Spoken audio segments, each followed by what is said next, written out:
See, Teju, the apple tree will not grow in Lagos because it was never intended for the soils of Lagos. But plant coconut, it will thrive. I was born to live here, and so are you. But people go where they will survive, and that was all you did. But if you had come to me today to say to me, Ẹ̀gbọ́n mò ń lọ o, I would probably not have said to you what I said at that time. Not because I would still believe that you were better off abroad. No, I still believe you are better off in Nigeria. But as you have heard me say, the first person who used that word escape was Seun Anikulapo. He said, "Oh, people are not migrating, they are escaping."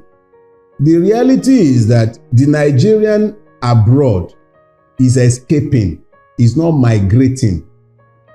That you decided to leave at the time you did is a reflection of the wisdom you found in understanding the environment in which you have found yourself.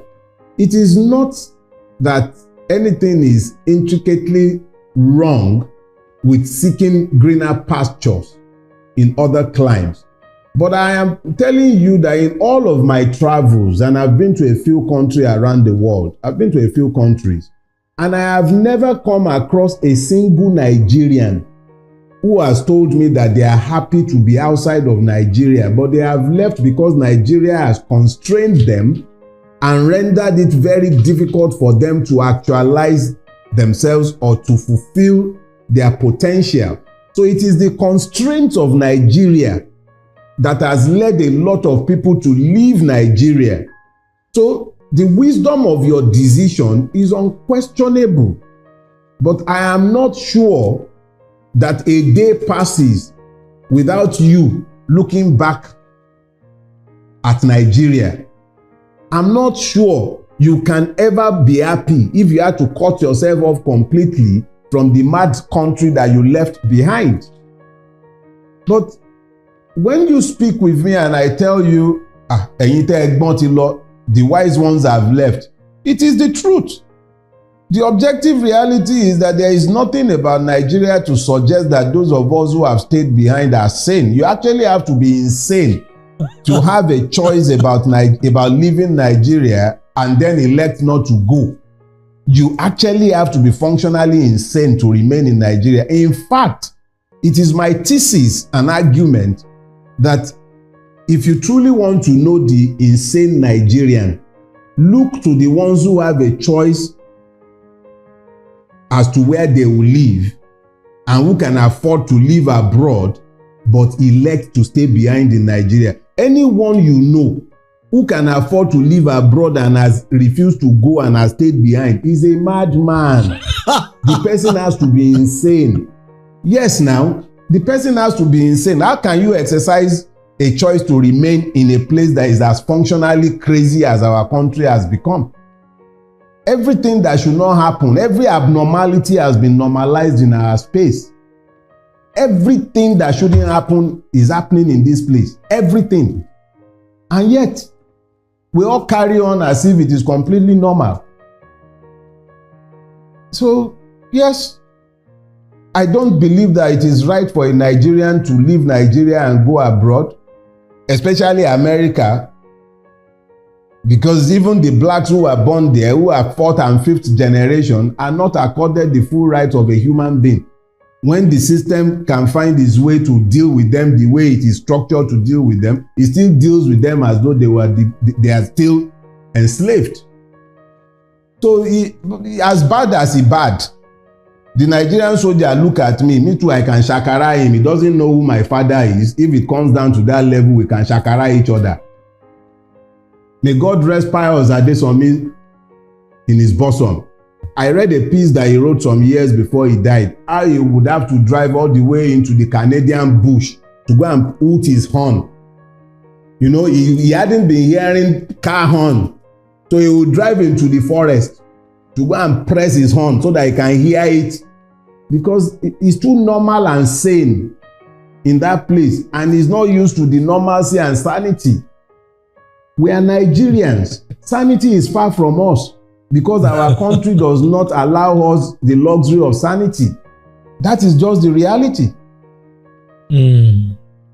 So you have described yourself herein as being an insane person.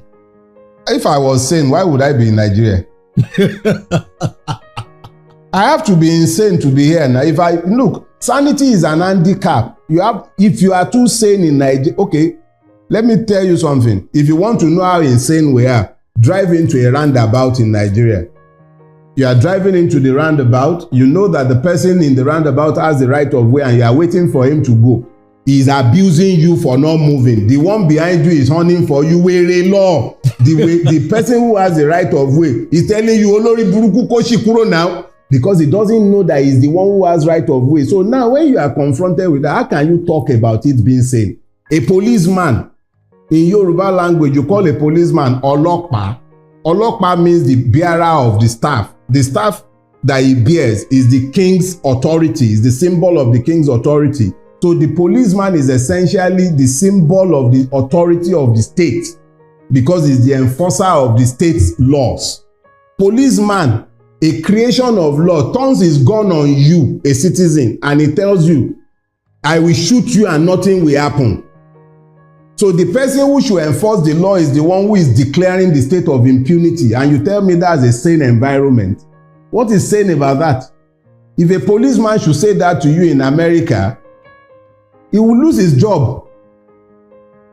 Even in the most racist part of America, if you catch him on camera turning his gun on a citizen or even an immigrant or even a goat, if he would dare to turn his gun on a dog and shoot the dog, he will lose his job. But in Nigeria, nothing will happen. He's told you the truth. He will kill you and nothing will happen. This Nigerian Senate padded the budget, 3.7 trillion. No.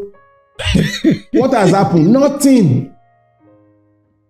So are we sane? How can we be sane and that will be happening in our country and nothing? Have you seen any reaction on our street? Nothing will happen. Nothing. So we can lie to ourselves and pretend that everything is hunky-dory, but the reality is that nothing is sane or normal about our existence. Our objective reality speaks to madness. We can ignore it, we can pretend it's not the case, but that is the truth. All right, finally, Bradley, in